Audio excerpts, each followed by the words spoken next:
between 1958 and 1961, France did something absolutely horrible. France made the Francophone African countries, and I don't even want to use that terminology, but I only use it for the purposes of conversation. The 14 countries which were formally, but still colonized by the French, they were forced to sign a document that they called the Pact for the Continuation of Colonization. You heard me. The Pact for this continuation of colonization. If you want your independence, you must sign this. Guinea, Secretary said absolutely not. Mali said absolutely not. France, pack your bags and go on back home. France could not believe it. Could not understand that an African country, these monkeys, do not want to be affiliated to France. They said, we will show you. So history tells us France went into those two countries, took everything that they thought they had brought to those two countries, including the last teaspoon and chair, proceeded to pour concrete into the sewage pipes, completely devastating the two economies. The then newly appointed president of Ghana, Kwame Nkrumah, in his efforts to rescue these two economies, created the first ever union of any African states, Ghana, Guinea, and Mali. But what that did was it made the other African countries realize that if they go against France, this was the fate that was waiting them. So what do? Wave the paper. And they signed. What did the pact say? One. The pact said, you monkeys, you don't know how to manage your money.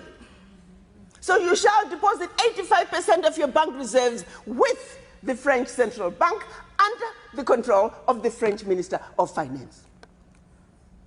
And that France is going to take your deposits from the individual countries, pool them together, invest them in the French stock market under the French name.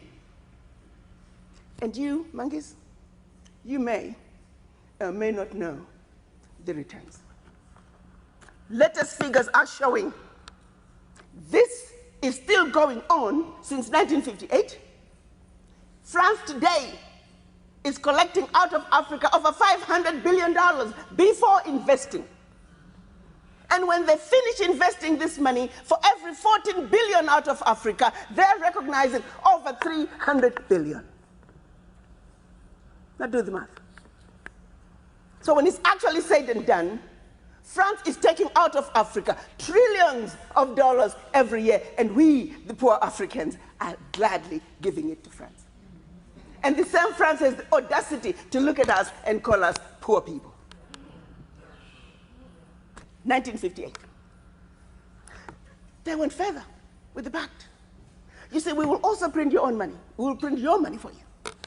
They instituted what they were calling the CFA, special currency for the African countries, and that only France can print that money for you. They went on to say all the contracts, large contracts, public and private, French companies have the first right of refusal. All your minerals discovered, yet to be discovered, France has the first right of refusal. Now, my brothers and sisters, if one of you was to wake up one morning and you're president of one of those countries, and your chief of staff walks in first day and starts reading you out the do's and don'ts as stipulated by the Pact for the Continuation of Colonization, what power do you have? None. And the same countries that are stealing from Africa, they have the audacity to look at Africa and say, Africans, what's wrong with you? Why can't you all take care of yourselves? Well, let's start by leaving our $500 billion on the continent. But what they do instead, they want to throw you with a smoke screen. Your African leaders are corrupt. Well, you know, I gave you that.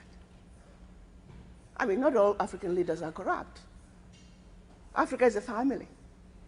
No family is complete without crazy Aunt Sally and crazy Uncle Tom. Nobody's perfect. Okay, fine, so I'll give you that. Their own figures are saying 50 billion is getting out of Africa from corruption. Fine, I give you that. But you do not want me to engage in a conversation that's solely limited to the $50 billion out of Africa through corruption. First, you don't tell me where it's going. You simply tell me it's getting out of Africa. But secondly, there's a bigger thief. You got two thieves, one with a briefcase with 50 billion and the other thief with a briefcase with 500 billion. I am a smart woman. You want me to ignore the one with 500 billion and put all my energies on a suitcase with 50?